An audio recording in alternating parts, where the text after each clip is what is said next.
Existem duas espécies de cidadania, ativa e passiva. A primeira é o direito de votar, enquanto a segunda é o de ser votado.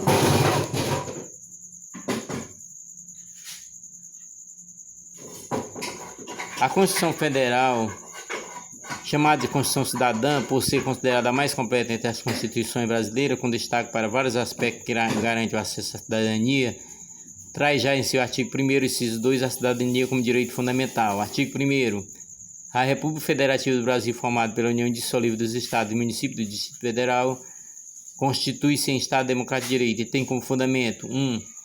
A soberania. 2. A cidadania. 3. A dignidade da pessoa humana. 4. Os valores sociais do trabalho da livre iniciativa. 5. Pluralismo político. Parágrafo único. Todo poder emana do povo, que exerce por meio de representante eleito ou diretamente, no termo dessa Constituição. A preocupação com os direitos do cidadão é claramente uma resposta ao período histórico diretamente anterior da promulgação da Constituição. Tendo em vista que cidadania é sinônimo de garantia de direito, podemos considerar que no Brasil temos vivenciado a cidadania relativa ou regulada, para descrever uma cidadania restrita e sempre vigiada pelo Estado.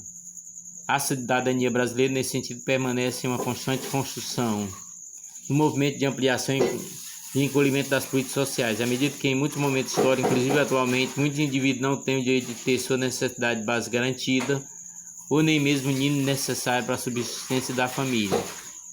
Em momentos de crise, as políticas sociais sofrem encolhimento e focalizam suas ações, violando a condição de cidadão à medida que parcela significativa da população tem seus direitos violados.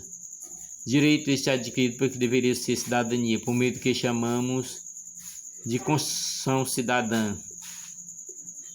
A Constituição Federal de 1988 é por meio do exercício da cidadania, assumindo o papel de cidadão, que se dará a ampliação do direito mediante políticas sociais. As ações coletivas nesse sentido são mais eficazes do que as individuais, e o que é conquistado por meio do coletivo fortalece a cidadania de todos. A condição de cidadão e o exercício da cidadania estarão condicionados aos direitos sociais garantidos por meio de políticas sociais, seja esta de saúde, educação, assistência social, emprego, dentre outras, ao longo da vida dos indivíduos e de sua família.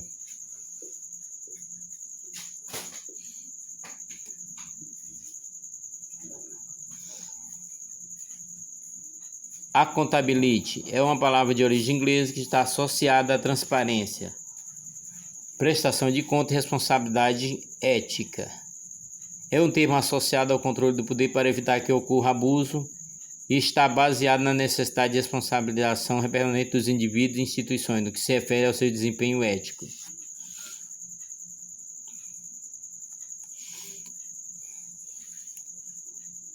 Pode ser entendido como a prestação de conta da administração do funcionário público com a sociedade. A contabilidade faz parte do vocabulário introduzido pela governança pública.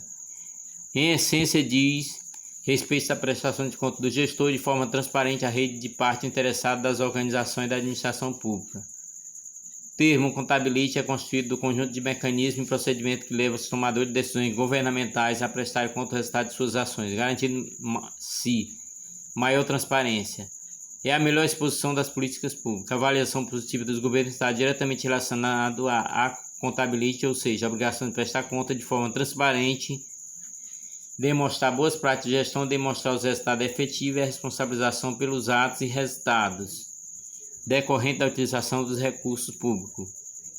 Quando a pessoa é contábil, significa que ela responde pelo que acontece, ou presta conta do que acontece, especialmente se acontece alguma coisa errada.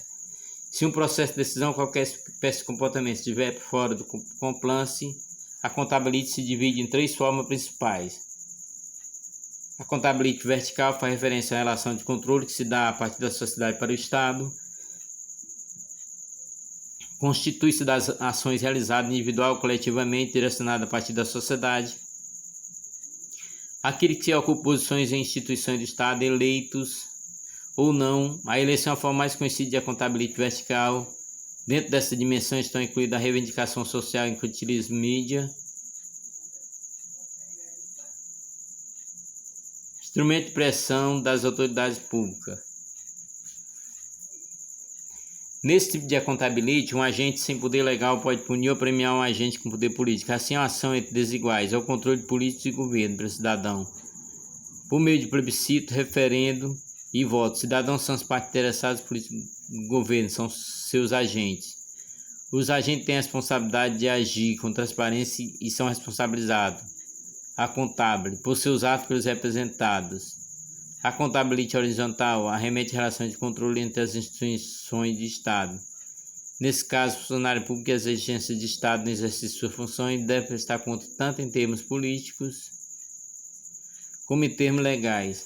São agentes públicos que se controlam mutuamente. Para que a contabilidade horizontal seja efetiva, é necessário existir agência pública que possua competência legal, autonomia política e capacidade de supervisionar, controlar e punir ações julgadas ilícitas e realizadas por outros agentes públicos. Exemplo desse tipo de agência são o Tribunal de Contas do Ministério Público, processo de impeachment no sistema de governo presidencialista gerado por uma violação política constitui outro exemplo. Assim é a fiscalização e controle mútuo dos três poderes, por meio de órgão legalmente instituído por exercer essa função. Sistema de check-up, balances, freios e contrapesos estabelecidos na Constituição, Tribunais de Contas, Ministério Público, Controladoria e Agência Fiscalizadora.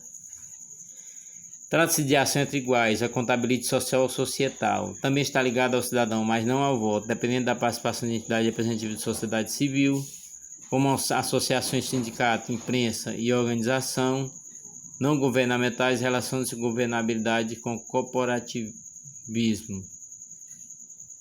Quando as atividades governamentais se expandem e aumenta a intervenção do governo na vida do cidadão, a preservação do direito democrático requer um controle efetivo da cidadania organizada. Uma sociedade desmobilizada não será capaz de garantir a contabilidade.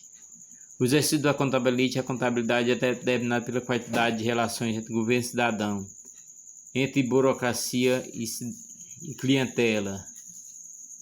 O alto grau de preocupação com a contabilidade ou a ausência desse conceito em uma democracia está relacionada ao elo entre a contabilidade e cidadania organizada e explica-se pela diferença no estado de desenvolvimento político do país em questão, sentimento de comunidade ou a emergência de instituições dentro dela que favorece a recuperação da cidadania e, portanto, a verdadeira vida democrática. A cidadania organizada pode não só influenciar o processo de identificação de necessidade e canalização de demanda, como também pode cobrar melhor desempenho do serviço público, abrindo caminho para a contabilidade.